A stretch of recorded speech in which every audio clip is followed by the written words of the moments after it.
الحمد للہ رب العالمین وصلی اللہ علی اشرف المرسلین نبینا محمد وعلی آلہ وصحبہ اجمعین ومن تبعہم بإحسان الی یوم الدین اما بعد۔ الاصل الثالث، اصول ثلاثہ میں سے تیسری اصل معرفت نبیکم محمد صلی اللہ علیہ وسلم، نبی اکرم صلی اللہ علیہ وسلم کی معرفت۔ رسول اکرم صلی اللہ علیہ وسلم کی معرفت حاصل کرنا، آپ کے بارے میں جاننا، یہ 5 امور پر مشتمل ہے۔ ایک تو نبی اکرم صلی اللہ علیہ وسلم کا نسب معلوم کرنا، آپ کے نسب کے بارے میں معرفت حاصل کرنا۔ دوسرا، آپ کی ولادت باسعادت، آپ کا مولد، چاہے پیدائش، اور آپ کی ہجرت کی جگہ اور آپ کی عمر مبارک کے بارے میں معرفت حاصل کرنا۔ تیسرا، آپ کی حیات طیبہ کے بارے میں معرفت حاصل کرنا۔ چوتھا، آپ کی نبوت کے بارے میں معرفت حاصل کرنا۔ اور پانچواں، کہ آپ کو کس لیے مبعوث کیا گیا اور کیا چیز دے کر مبعوث کیا گیا۔ یہ 5 امور ہیں جن کے بارے میں جاننا رسول اکرم صلی اللہ علیہ وسلم کے حوالے سے ضروری ہے۔ اور ان 5 امور کے بارے میں جاننا کیوں ضروری ہے؟ اس لیے کہ سب سے پہلی چیز نسب ہے،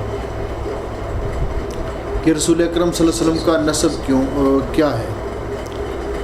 جو مقام و مرتبہ اللہ رب العزت نے رسول اکرم صلی اللہ علیہ وسلم کو عطا کیا یا باقی تمام انبیاء کو عطا کیا، تو اس میں بنیادی طور پر اس چیز کا خیال ہر دور کے لوگ رکھتے تھے کہ یہ نبی، اس کا نسب کیا ہے، قوم کے اندر، ملک کے اندر، خاندان کے اندر ان کا مقام کیا ہے۔ اور یہ ایک فطری سی چیز ہے، چونکہ جتنا منصب بلند ہے اسی طرح اللہ رب العزت نے انبیاء علیہ الصلوۃ والسلام کے نسب کو بھی عرفہ اور بلند بنایا۔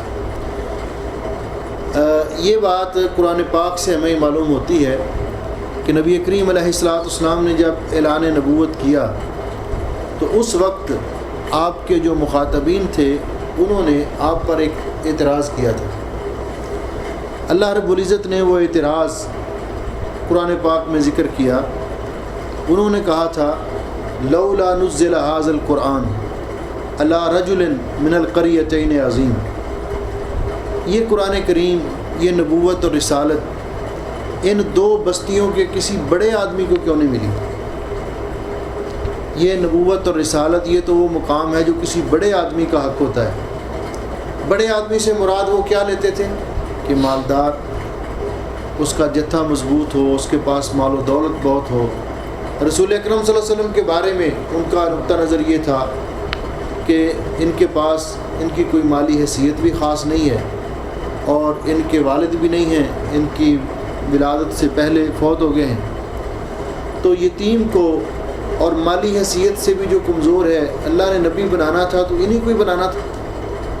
یہ ان کا اعتراض تھا، اور اللہ جل شانہ نے اس کا جواب قرآن پاک میں ہی دیا کہ نبوت اور رسالت یہ وہ منصب ہے کہ جو نہ مال و دولت کے ساتھ حاصل ہوتا ہے، نہ محنت اور ریاضت کر کے حاصل ہوتا ہے۔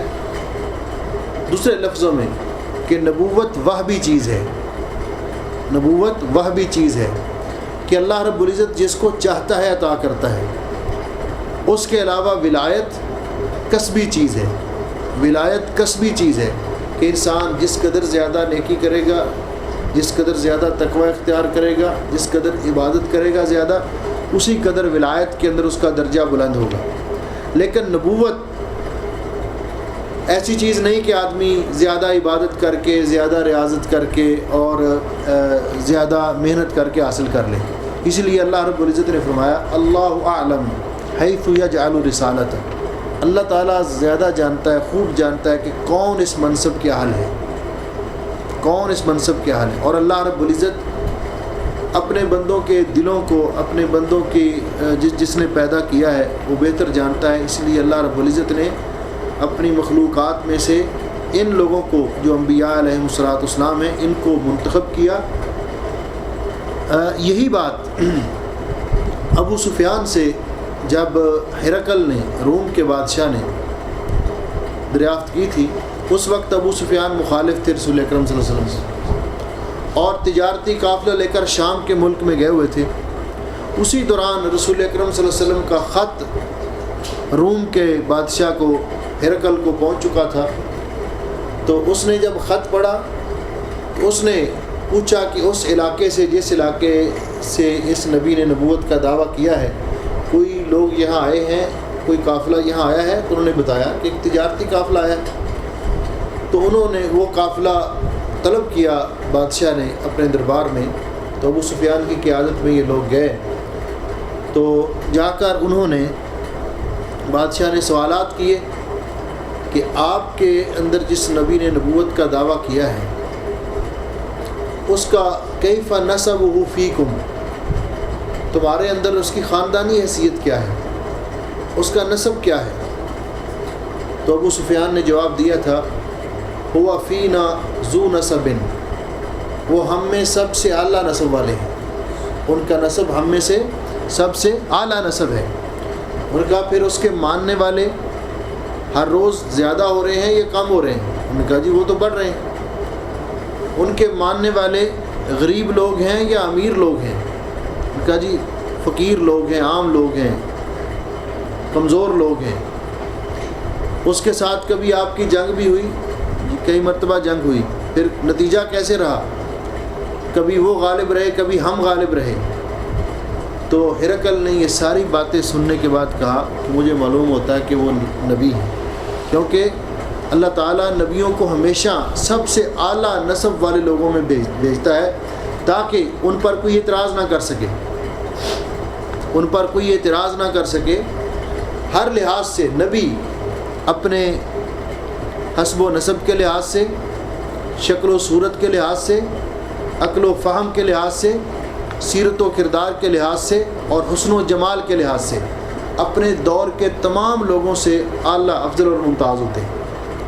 اس لیے رسول اکرم صلی اللہ علیہ وسلم کا نسب نامہ جاننا اس لیے بھی ضروری ہے کہ آپ کی خاندانی حیثیت کیا ہے، اور اس لیے بھی ضروری ہے کہ رسول اکرم صلی اللہ علیہ وسلم کیا انسانی نسل سے ہیں یا کسی دوسری نسل سے ہیں اور کسی دوسرے جنس سے ہیں، کیونکہ اللہ جل شانہ نے قرآن پاک میں جو ہمارے سامنے یہ ایک ضابطہ پیش کیا کہ اے میرے پیارے نبی ان کو فرما دیجئے، لو کان فی الارض ملائکۃ یمشون مطمئنین لنزلنا علیہم من السماء ملکا رسولا، اگر زمین میں رہنے والے فرشتے ہوتے تو اللہ تعالیٰ فرشتوں میں فرشتہ نبی بنا کر بھیجتا۔ جس کا معنی کیا؟ چونکہ زمین پہ رہنے والے انسان تھے، اس لیے اللہ رب العزت نے اشرف المخلوقات میں سے، انسانوں میں سے انبیاء علیہم الصلوۃ والسلام کو بھیجا۔ آپ قرآن پاک کی آیات پڑھ کے دیکھیں، لقد جاءکم رسول من انفسکم منہم منکم، اللہ رب العزت نے بار بار فرمایا کہ ہم نے رسول تم میں سے بھیجے، تمہاری جنس سے بھیجے، تمہاری نسل سے بھیجے۔ کیوں؟ کہ عمومی طور پر بھی آپ اس بات کو جانتے ہیں کہ جب یہ کہا جاتا ہے کہ اشرف المخلوقات کون ہیں، تو بچے بھی جانتے ہیں اس بات کو کہ اشرف المخلوقات انسان ہیں۔ جب اشرف المخلوقات انسان ہے تو اس کا لازمی نتیجہ ہے کہ اللہ رب العزت اپنی اشرف مخلوق میں سے انبیاء علیہم الصلوۃ والسلام کو مبعوث کرے، ایک بات۔ دوسری بات یہ جو اللہ رب العزت نے فرمایا سورہ بنی اسرائیل میں کہ اگر زمین پہ رہنے والے فرشتے ہوتے تو ہم انہیں فرشتہ نبی بنا کر بھیجتے۔ کیوں؟ کہ نبی امت کے لیے اسوہ ہوتا ہے، قدوہ ہوتا ہے، نمونہ ہوتا ہے۔ نبی کو دیکھ کر امت نے تمام امور سر انجام دینے ہوتے ہیں۔ اگر فرشتہ نبی ہوتا ہماری طرف، یعنی ہماری طرف کوئی نوری نبی بن کر آتا، تو کھانا اس نے نہیں تھا،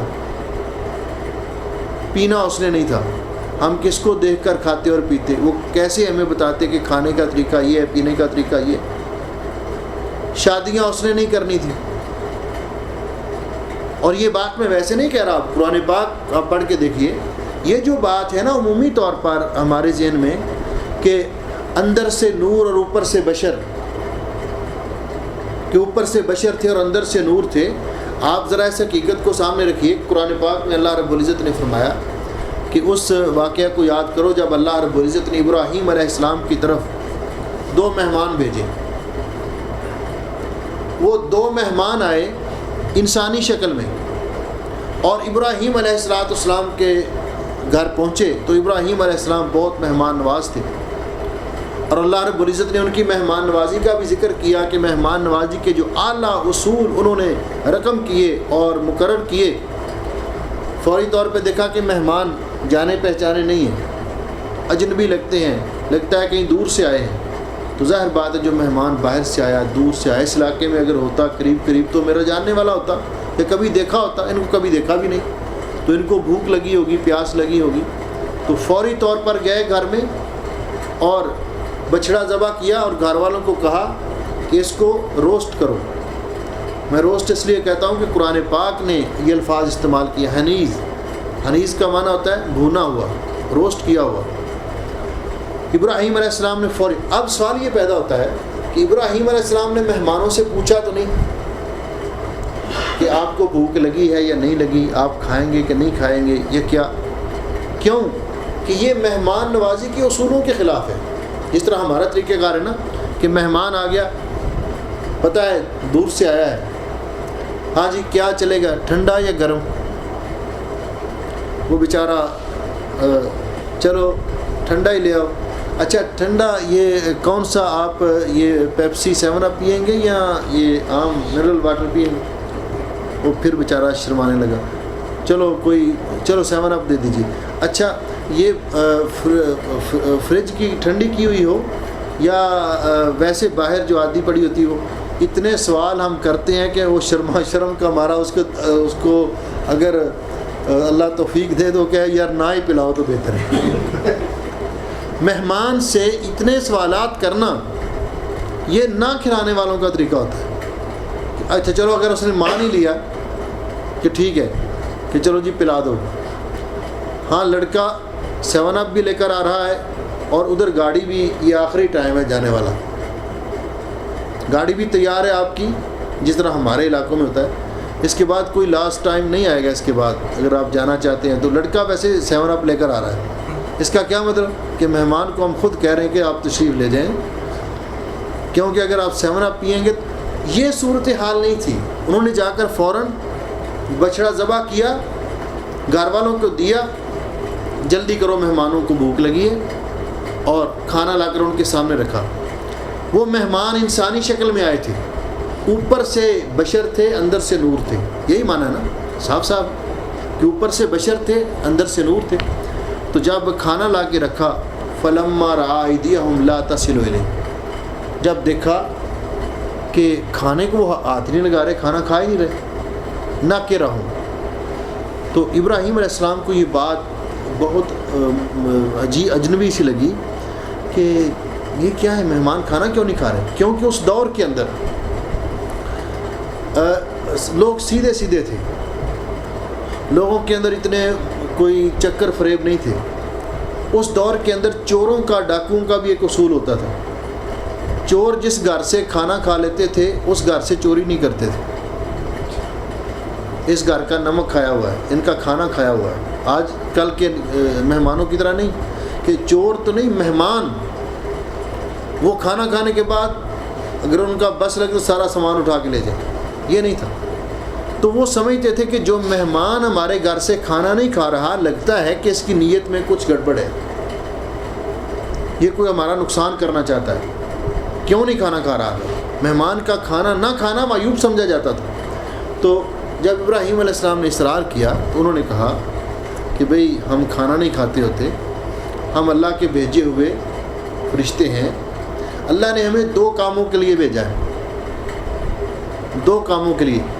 ایک تو آپ کو بیٹے کی خوشخبری دینے کے لیے، حضرت اسحاق کی خوشخبری دینے کے لیے، کیونکہ حضرت اسماعیل علیہ السلام پیدا ہو چکے تھے، حضرت اسحاق علیہ السلام سے 14 برس بڑے تھے، جب 86 برس کی عمر تھی حضرت ابراہیم علیہ السلام کی تو اللہ رب العزت نے حضرت اسماعیل علیہ السلام عطا کیے، اور جب 100 برس کی عمر ہوئی تو حضرت اسحاق عطا کیے۔ اب دیکھیے 100 برس کی عمر میں کیا کنڈیشن ہوگی۔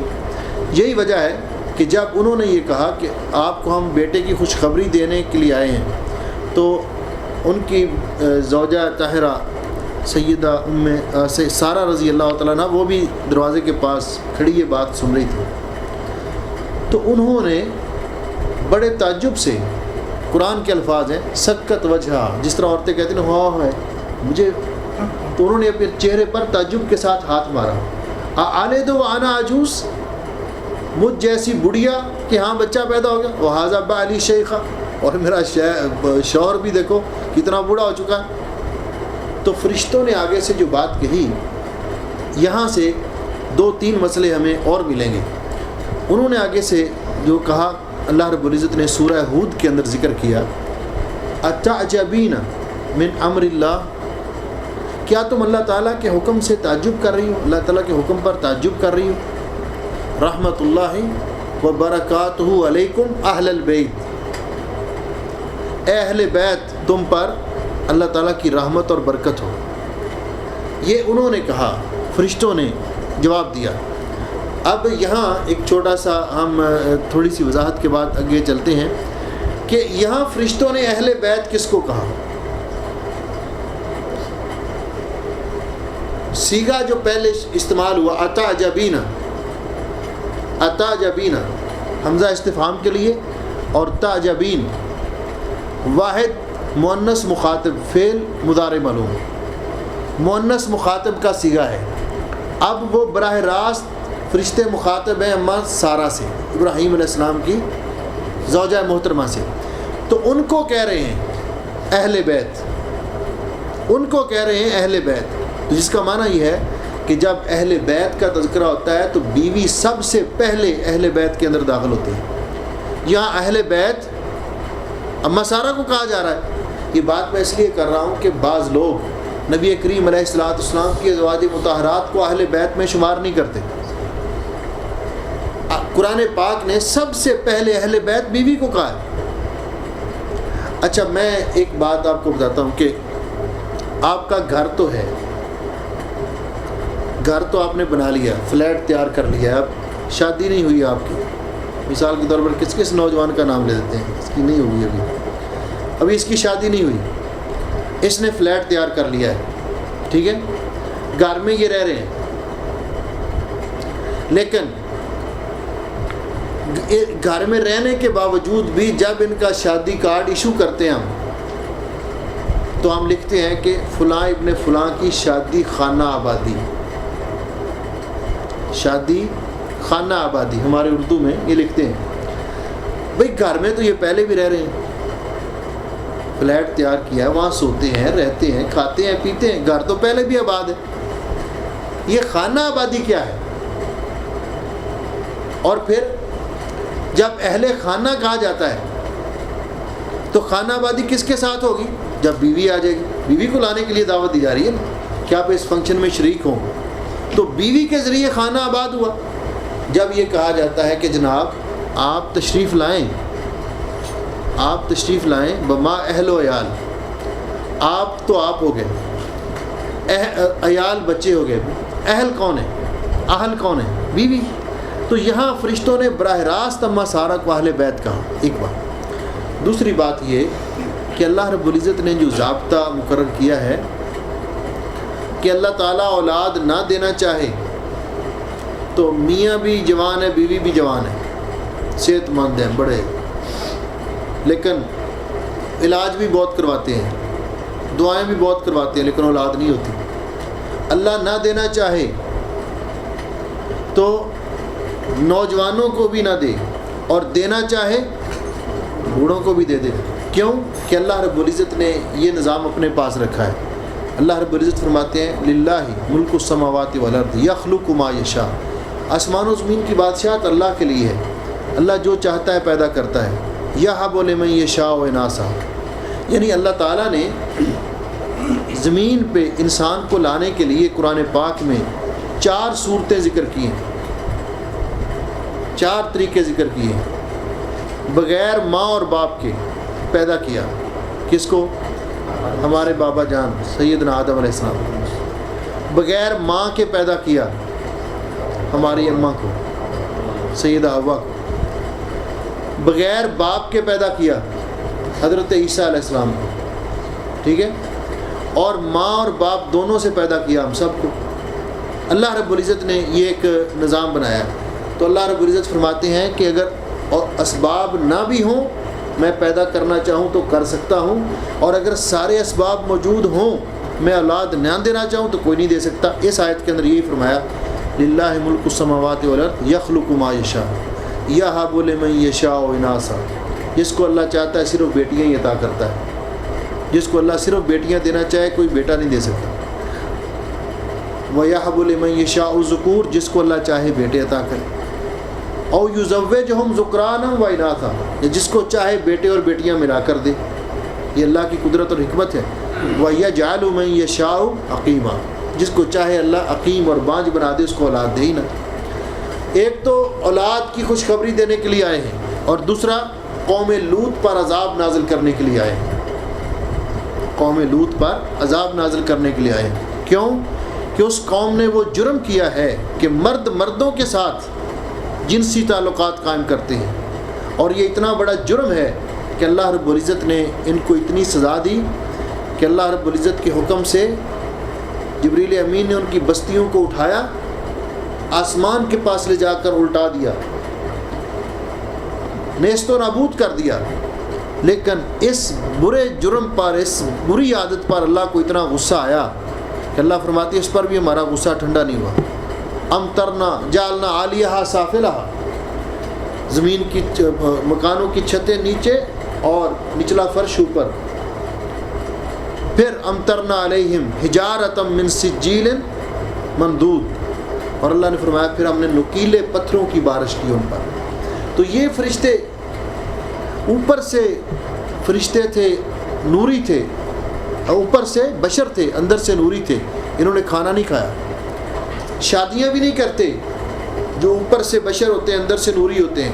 آپ جانتے ہیں جب عیسیٰ علیہ السلام کی والدہ سیدہ مریم صدیقہ وہ ایک جگہ الگ سے اپنے غسل وغیرہ کے لیے گئیں، تو جبریل امین آئے ان کو بیٹے کی خوشخبری دینے کے لیے۔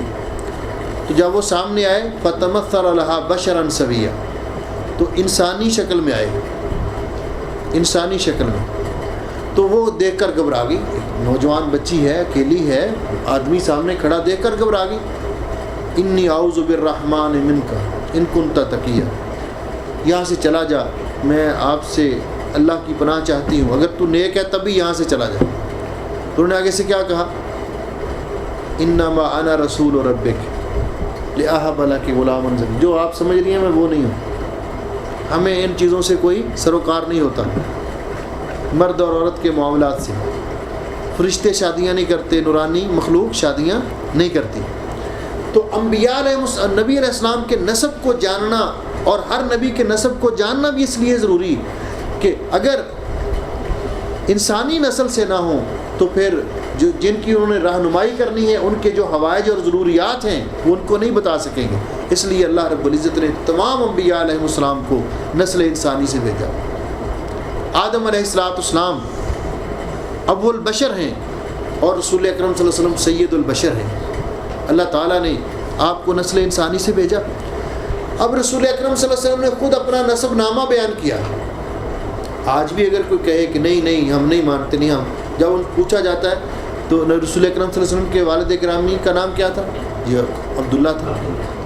دادا کا نام کیا تھا؟ اچھا تو یہ بتائیے کہ جبریل امین کے والد گرامی کا نام کیا؟ ان کے دادا کا نام کیا رسول اکرم صلی اللہ علیہ وسلم نے، آپ کا خاندان تھا، کیا رسول اکرم صلی اللہ علیہ وسلم نے شادیاں کی؟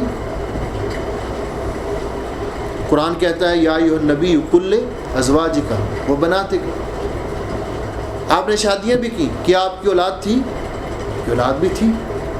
تو جب آپ کا نسب بھی ہے، آپ نے شادیاں بھی کی ہیں، آپ کی اولاد بھی ہے، تو لازمی بات ہے کہ اللہ رب العزت نے آپ کو نسل انسانی سے بھیجا اور آپ سے اعلان کروایا قل انما انا بشر یوحی الی۔ اب رسول اکرم صلی اللہ علیہ وسلم کا جب ہم نسب دیکھتے ہیں تو آپ کا نسب ہمیں سیرت کی کتابوں میں ملتا ہے کہ رسول اکرم صلی اللہ علیہ وسلم کی کنیت کیا تھی؟ ابو القاسم، ابو القاسم، کیونکہ رسول اکرم صلی اللہ علیہ وسلم کو اللہ تعالیٰ نے 4 بیٹیاں عطا کی اور 3 بیٹے عطا کیے۔ آپ کے سب سے بڑے بیٹے کا نام ابو القاسم تھا اور اس کی وجہ سے آپ کی کنیت ابو القاسم تھی۔ تو سیدنا ابو القاسم محمد الرسول اللہ ابن عبداللہ ابن عبد المطلب ابن ہاشم ابن عبد مناف ابن قصی ابن کلاب ابن مرہ ابن کعب ابن لوئی ابن غالب ابن فہر ابن مالک ابن نضر ابن کنانہ ابن خزیمہ ابن مدرکہ ابن الیاس ابن مرہ ابن الیاس ابن نزار ابن معد ابن عدنان۔ عدنان تک رسول اکرم صلی اللہ علیہ وسلم نے فرمایا کہ یہ نسب نامہ صحیح ہے۔ اس کے بعد لوگوں نے نسب نامے قائم کیے، آپ نے فرمایا کہ کذب النسابون۔ لیکن یہ بات یاد رکھیے کہ رسول اکرم صلی اللہ علیہ وسلم کا پورا نسب، اس کے اندر کوئی ایک شخصیت بھی ایسی نہیں کہ جس کے نسب میں کوئی گڑبڑ ہو۔ عقیدہ جو بھی تھا، لیکن سارے کے سارے ان کے اندر کسی قسم کی اخلاقی برائی نہیں پائی جاتی تھی پورے نسب کے اندر۔ آپ کا نسب پاک ہے، شروع سے لے کر آپ تک آپ کا نسب پاک ہے۔ تو رسول اکرم کا نسب موجود ہے۔ تو سب سے پہلا جو بات تھی کہ آپ کا نسب جانا جائے، اور آپ پورے اپنے امت کے اندر اور اپنے دور کے لوگوں میں سب سے زیادہ اونچے نسب والے، اس کا اعتراف مخالف نے بھی کیا کہ ہوا فینا ذو نسب۔ دوسرا، رسول اکرم صلی اللہ علیہ وسلم کی ولادت باسعادت کے بارے میں جاننا۔ کیوں؟ کہ آپ کی تاریخ، آپ کی نبوت کی تاریخ رقم کی جائے گی کہ آپ کی نبوت کا زمانہ کب سے شروع ہوا، اور اس کے لیے یہ جاننا ضروری ہے، اور کس علاقے سے شروع ہوا اس کے لیے یہ جاننا ضروری ہے کہ آپ کب پیدا ہوئے، آپ کی ولادت باسعادت کب ہوئی۔ اور آپ بھائی عام طور پہ یہ معروف ہے کہ 2 قول معروف ہیں آپ کی ولادت باسعادت کے حوالے سے، ربیع الاول کی 9 تاریخ اور ربیع الاول کی 12 تاریخ۔ مولانا صفی الرحمن مبارک پوری نے اور اسی طرح باقی دیگر محققین نے اس بات کو ترجیح دی ہے کہ صحیح طور جو آپ کی تاریخ ہے ولادت کی وہ 9 ربیع الاول ہے۔ دن پیر کا تھا، اس میں کوئی اختلاف نہیں، کیونکہ رسول اکرم صلی اللہ علیہ وسلم سے پوچھا گیا کہ آپ پیر کے دن کا روزہ رکھتے ہیں کیوں؟ تو آپ نے فرمایا اسی دن میں میری ولادت ہوئی اور اسی دن میں مجھ پر وحی کا نزول شروع ہوا، تو پیر کا دن تھا۔ مہینے کے بارے میں بعض علماء کے اختلاف پایا جاتا، لیکن زیادہ تر کہ ربیع الاول کا مہینہ تھا۔ اس وقت عیسیٰ علیہ السلام کو دنیا سے گئے ہوئے یا ان کی ولادت کو 571 سال گزر چکے تھے، اور انو شیرواں کی تخت نشینی کا 40واں سال تھا۔ عام الفیل کا مشہور واقعہ جو پیش آیا، اس کے 50 یا 55 روز بعد آپ پیدا ہوئے۔ اپریل کا مہینہ تھا اور 22 تاریخ تھی جب رسول اکرم صلی اللہ علیہ وسلم کی ولادت باسعادت ہوئی۔ کہاں پہ ہوئی؟ مکہ معظمہ میں، شیب بنی ہاشم میں، شیب بنی ہاشم میں، مکہ مکرمہ میں آپ کی ولادت باسعادت ہوئی۔ اس سے یہ بات معلوم ہوتی ہے کہ ولادت کس کی ہوتی ہے، کہ جو سلسلہ چلا آ رہا ہے، تو اس سے بھی یہی بات ثابت ہوتی ہے کہ ولادت بھی بشر کی ہوتی ہے، اشرف المخلوقات میں سے۔ تو اللہ جل شان آپ کی ولادت باسعادت ہوئی مکہ معظمہ میں، رسول اکرم صلی اللہ علیہ وسلم کی ابتدائی حالات، ان کو بیان کرنے کے لیے سیرت کا جو ٹاپک ہے اس کا یا سیرت کی کتابوں کا مطالعہ کر سکتے ہیں، لیکن ہم یہاں یہ جاننا چاہتے ہیں کہ آپ کی ولادت با سعادت کب ہوئی اور کہاں ہوئی، اس کے بعد آپ نے ہجرت کہاں کس طرف کی، کیونکہ یہ چیزیں، ان چیزوں کا تذکرہ پہلی کتابوں کے اندر بھی موجود ہے، تاکہ اہل کتاب پر بھی یہ حجت قائم ہو سکے کہ جو کچھ آپ کی کتابوں کے اندر موجود ہے وہی رسول اکرم صلی اللہ علیہ وسلم کی عین حقیقت ہے، اسی شیڈول کے مطابق رسول اکرم صلی اللہ علیہ وسلم کی ولادت ہوئی اور آپ نے ہجرت کی، اور وہی رسول اکرم صلی اللہ علیہ وسلم کی سیرت طیبہ کے اندر موجود ہے۔ اس میں سب سے زیادہ اہم بات جو معروف ہے وہ ہے حضرت سلمان رضی اللہ تعالیٰ عنہ کا ایمان لانے کا واقعہ۔ حضرت سلمان فارسی رضی اللہ تعالیٰ عنہ، وہ لمبا واقعہ ہے، یہ پھر کبھی بیان کریں گے، لیکن اس کے اندر جو ان کے آخری استاذ نے ان کو رسول اکرم صلی اللہ علیہ وسلم کی نشانیاں بتلائی تھیں، تو اس نے کہا تھا کہ مجھے، جب اس کا بھی آخری وقت آیا تو انہوں نے کہا کہ آپ مجھے کسی اور کی طرف ریفر کریں، رہنمائی کریں، میں اس کے پاس جا کر علم حاصل کروں۔ تو انہوں نے کہا تھا کہ مجھے معلوم ہوتا ہے کہ اس وقت دنیا سے جو صحیح طور پہ علماء تھے، حقیقی علماء، وہ ختم ہو چکے ہیں، اب آخری نبی کے ظہور کا وقت ہے۔ وہ نبی عرب کی سرزمین میں پیدا ہوگا اور ایسی سرزمین کی طرف ہجرت کر کے جائے گا جہاں کھجوروں کے بہت باغات ہوں گے، جہاں کھجوروں کے بہت باغات ہوں گے، اور وہ نبی، پہلی نشانی کیا، عرب کی سرزمین میں پیدا ہوگا، دوسرا کھجوروں والی سرزمین میں ہجرت کرے گا، اور تیسرا وہ نبی صدقہ نہیں کھائے گا، چوتھا وہ نبی ہدیہ قبول کرے گا، اور پانچویں نشانی اس نبی کے دونوں کندھوں کے درمیان مہر نبوت ہوگی۔ اب آپ دیکھیے حضرت سلمان رضی اللہ تعالیٰ عنہ غلام کے طور پر بکتے بکاتے بالآخر مدینہ پہنچ گئے۔ ان دنوں جب پہنچے تو انہوں نے آ کر جب مدینہ کی سرزمین کو دیکھا، کھجوروں کے باغات دیکھے، تو انہوں نے کہا کہ میرے دل میں یہ اطمینان ہوا کہ جگہ یہی لگتی ہے، ہجرت کی جگہ۔ اور ان دنوں مدینہ طیبہ میں مسلمان رسول اکرم صلی اللہ علیہ وسلم کا انتظار کر رہے تھے، ان کو اطلاع مل چکی تھی کہ رسول اکرم صلی اللہ علیہ وسلم ہجرت کر کے تشریف لا رہے ہیں۔ تو حضرت سلمان اس خبر کو بہت زیادہ توجہ سے سنتے تھے اور اس کے بارے میں معلومات لینے کے چکر میں رہتے تھے۔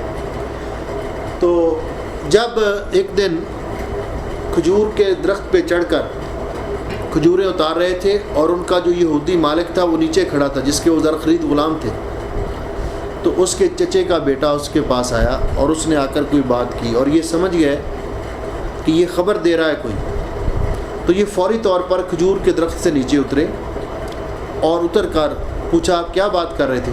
تو ان کے مالک نے ان کے منہ پہ تھپڑ مارا، کہا چلو غلاموں کو کیا ہماری باتوں سے سروکار، بڑوں کی بات میں مداخلت، چلو اپنا کام کرو۔ کھجور پہ چڑھ کے کام تو شروع کر دیا، لیکن دل میں یہ بات کہ کوئی بات ہے۔ جب دوپہر کے وقت چھٹی کا ٹائم ہوا تو مدینے میں ادھر ادھر گھوم پھر کے یہ خبر محسوس کی کہ مسلمانوں کے نبی ہجرت کر کے قباء میں آ چکے ہیں، قباء میں آپ نے قیام فرمایا۔ تو حضرت سلمان نے جو کھجوریں ان کا مالک ان کو کھانے کے لیے دیتا تھا اس میں تھوڑی تھوڑی بچا کے رکھنا شروع کی، 2-3 دن میں جو جمع ہوئیں تو لے کر دوپہر کے وقت جب چھٹی کا ٹائم تھا تو قباء میں چلے گئے۔ وہاں جا کر دیکھا تو رسول اکرم صلی اللہ علیہ وسلم صحابہ اکرام کے درمیان تشریف فرما تھے۔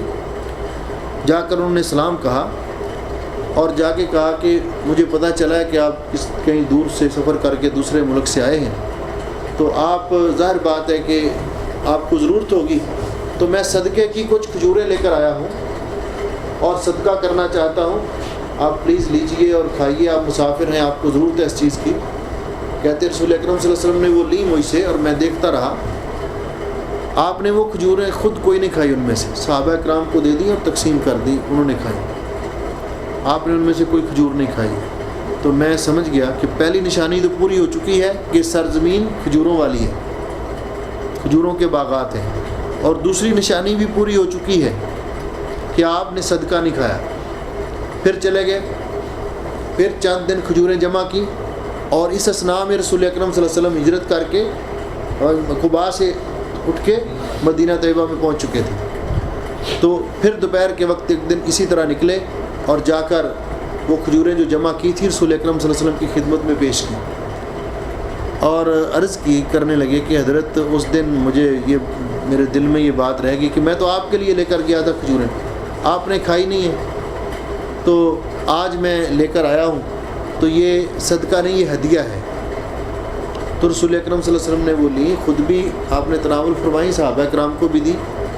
کہنے لگے یہ چوتھی نشانی بھی پوری ہوگی، اب پانچویں نشانی کا انتظار تھا، وہ تھی مہر نبوت۔ اور مہر نبوت کیا تھی؟ حدیث پاک میں آتا ہے کہ رسول اکرم صلی اللہ علیہ وسلم کے دونوں کندھوں کے درمیان فاختہ کے انڈے کے برابر آپ کے جسم کا حصہ، ابھرا ہوا حصہ تھا، جس پہ تل کے نشان تھے اور اس کے اوپر بال تھے، وہ مہر نبوت تھی۔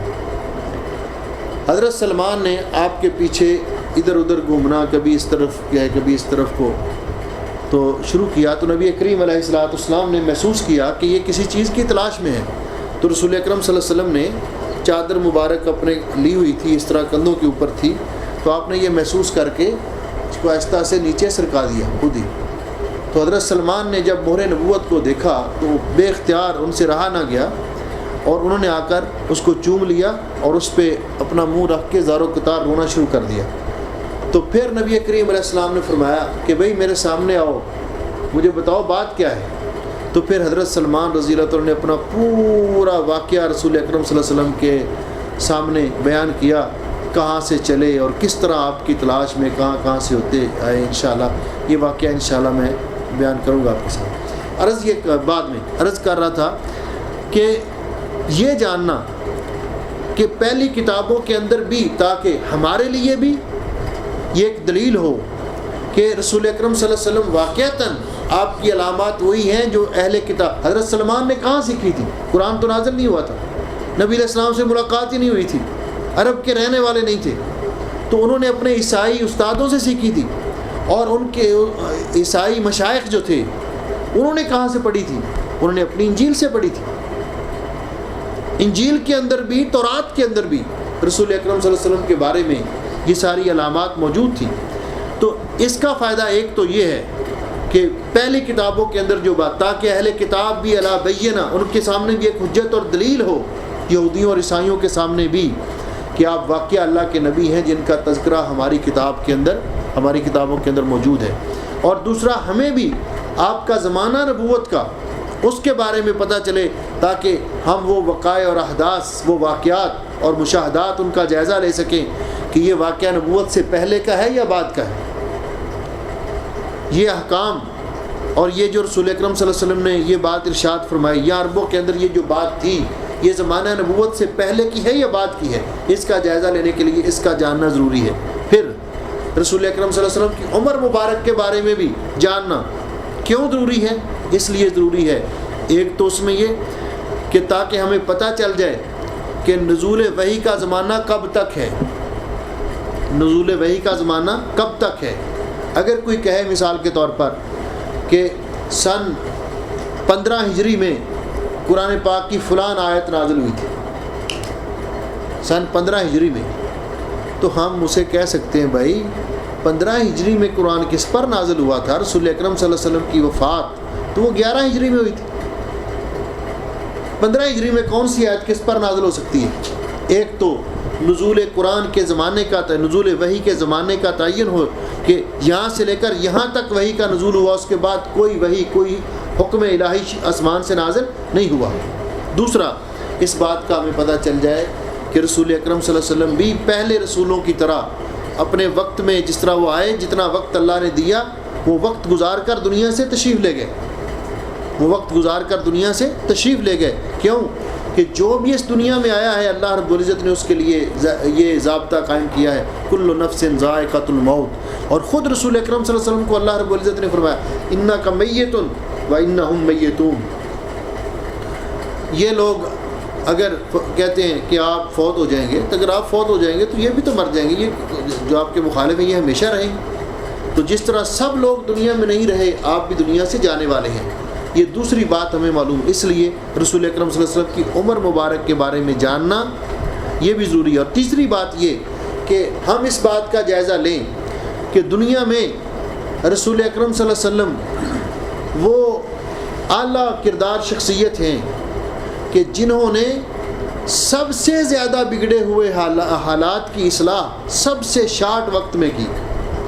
کسی نبی کو 950 سال عمر ملی، کسی کو کتنی عمر ملی، کسی کو کتنی عمر ملی، لیکن رسول اکرم صلی اللہ علیہ وسلم نے سب سے کم عمر میں، سب سے تھوڑے عرصے میں سب سے زیادہ بگڑے ہوئے معاشرے کی اصلاح کی اور دنیا کے اندر ایک انقلاب پا کیا، جو کہ رسول اکرم صلی اللہ علیہ وسلم کے کامیاب ترین لیڈر اور رہنما اور نبی ہونے کی واضح دلیل ہے۔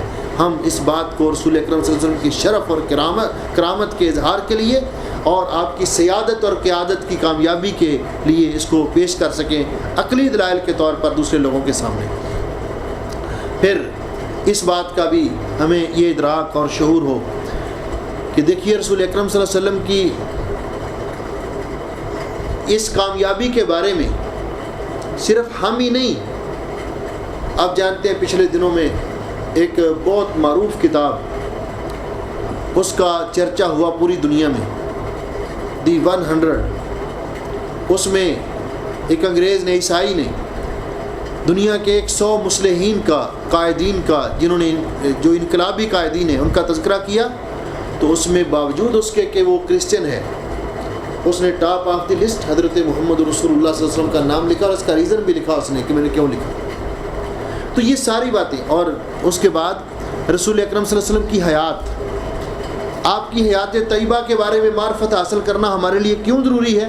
اس لیے ضروری ہے، یہ ہمارا چوتھا پوائنٹ ہے، تیسرا پوائنٹ ہے، اس لیے ضروری ہے کہ اللہ رب العزت نے ہمیں حکم دیا ہے لَقَدْ كَانَ لَكُمْ فِي رَسُولِ اللَّهِ أُسْوَةٌ حَسَنَةٌ۔ رسول اکرم صلی اللہ علیہ وسلم کی حیات طیبہ ہمارے لیے بہترین نمونہ ہے۔ آپ زندگی کے تمام شعبہ جات میں آپ کی شخصیت تمام مسلمانوں کے لیے رہنما ہے اور نمونہ ہے۔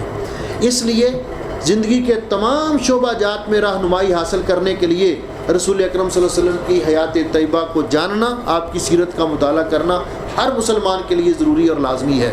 اور پھر اللہ رب العزت نے اس کا کتنا اہتمام کیا، آپ پوری دنیا میں جتنے بڑے بڑے لیڈر ہیں، حتیٰ کہ انبیاء علیہ السلام بھی، اگر آپ تاریخ کو کھنگالیں اور مطالعہ کریں، کسی شخصیت کا بھی پوری زندگی کے حالات آپ کو محفوظ نہیں ملیں گے۔